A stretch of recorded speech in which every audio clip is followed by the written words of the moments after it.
Hi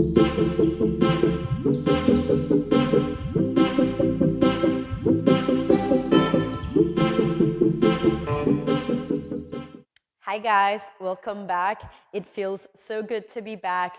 If you didn't know or if you haven't noticed, I had to take a little break from hooping, like all of it.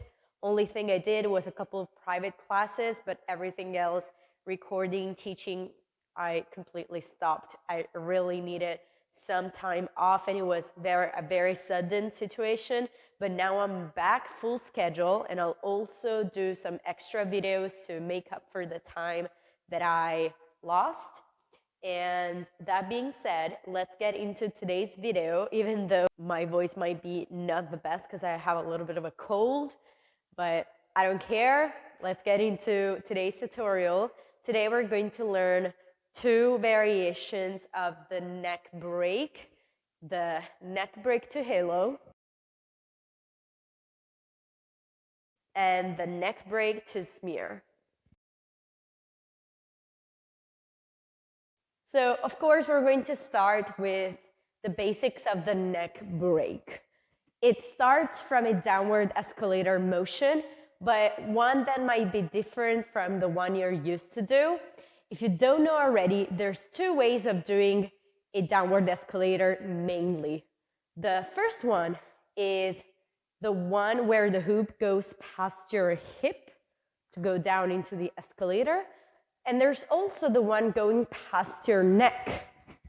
And as you can see, for this different one, my arm is down and the hoop nicely sits between my head and shoulder, and my hand gives a tiny diagonal push that allows the hoop to go down. I personally think that the one on the hip is much smoother. I just overall like it better. But with this different downward escalator option, we open up different possibilities of movement. And one of them is the neck break, which again looks like this.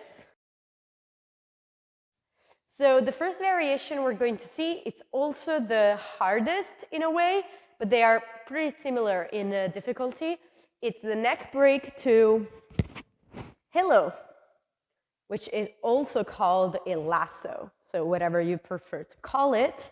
So the hoop goes down, my non-dominant arm will break the motion of the hoop, it'll bounce back in my dominant hand where I can do a halo or a lasso.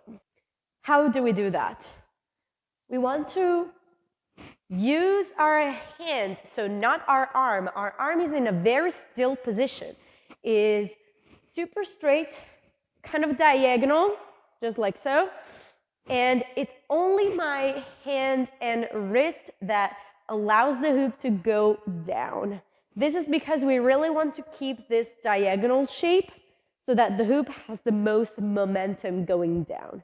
So we can start doing this, just bringing the hoop up diagonally and using our hand only to guide the hoop to our neck area.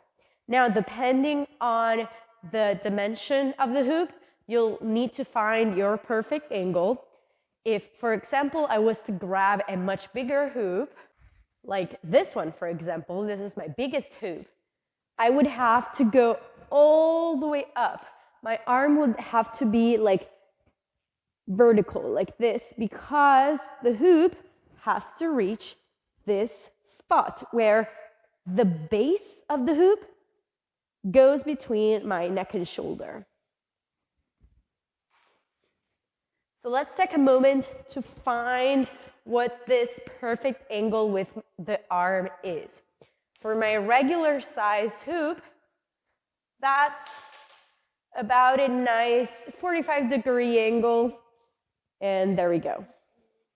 So we can get comfortable with this before we move on.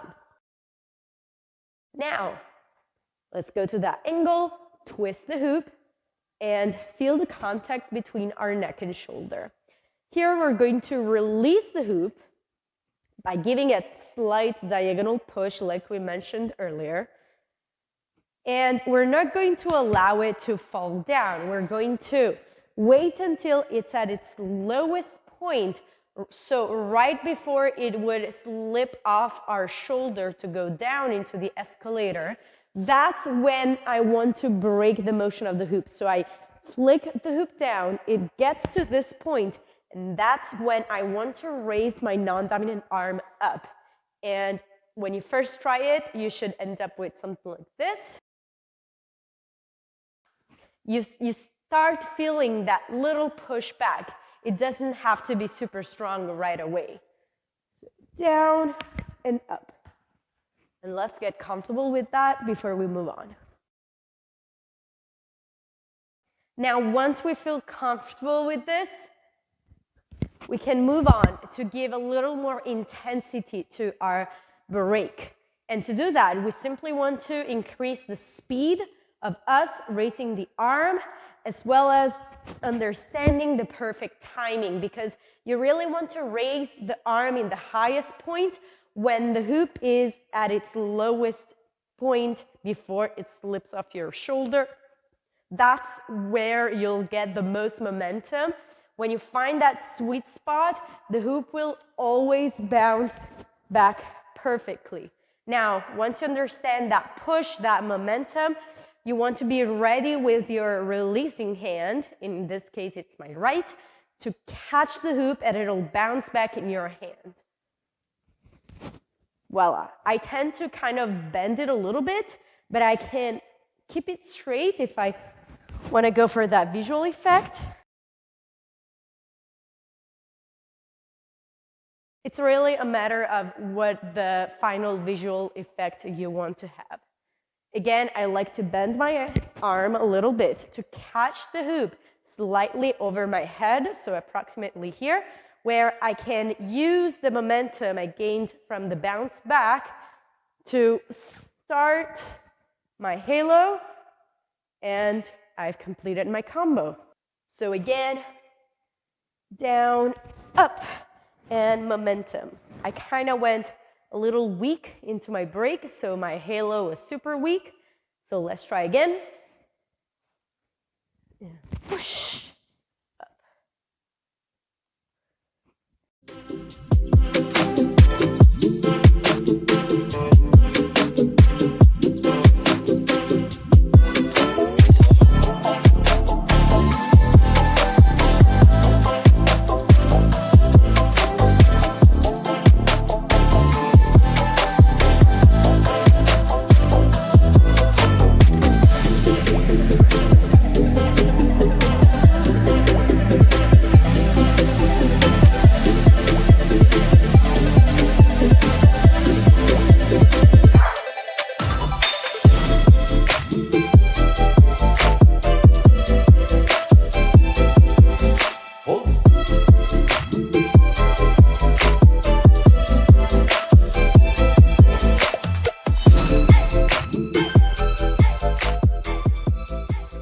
And there you have it. Let's see the second variation, which is a tiny bit easier, especially because you don't need all that force. You actually want to give a little less force to get this combo perfectly timed. And let's see what it looks like first. The way I discovered this move was because I wanted to go for a neck break to halo, but my push was too weak. So the hoop would naturally, if you miss it, fall into some sort of escalator pattern. Let's try that again. See how the hoop kind of tends to move around your body in an escalator motion. If you go with that motion, you go with that flow, you can create this fun smear variation. What I do here is I allow the hoop to fall down. So I do my break, and then I immediately bring my arm down, which will allow the hoop to, see, go around. And we can do that for a second.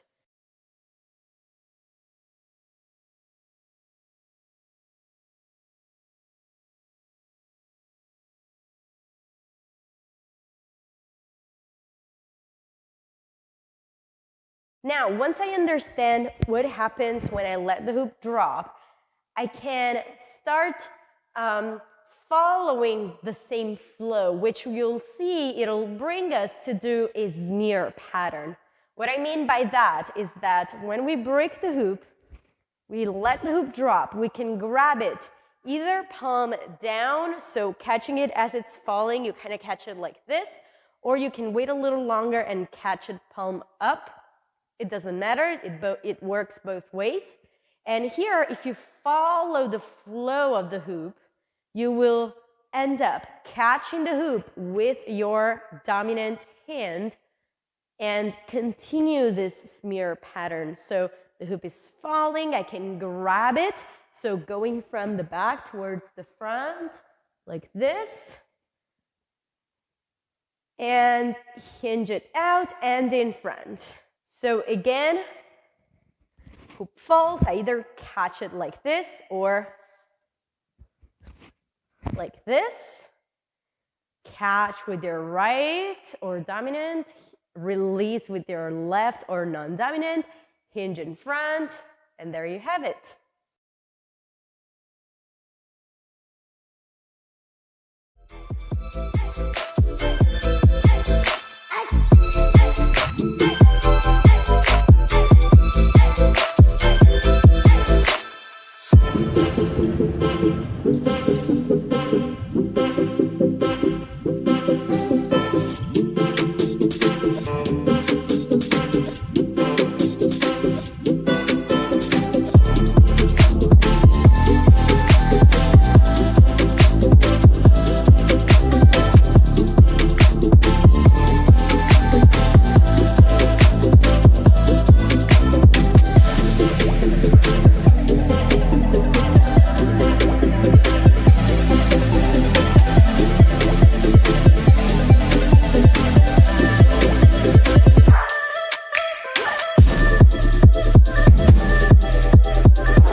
I really hope you enjoyed this couple of moves. They're definitely an unexpected move, a really aesthetically pleasing one.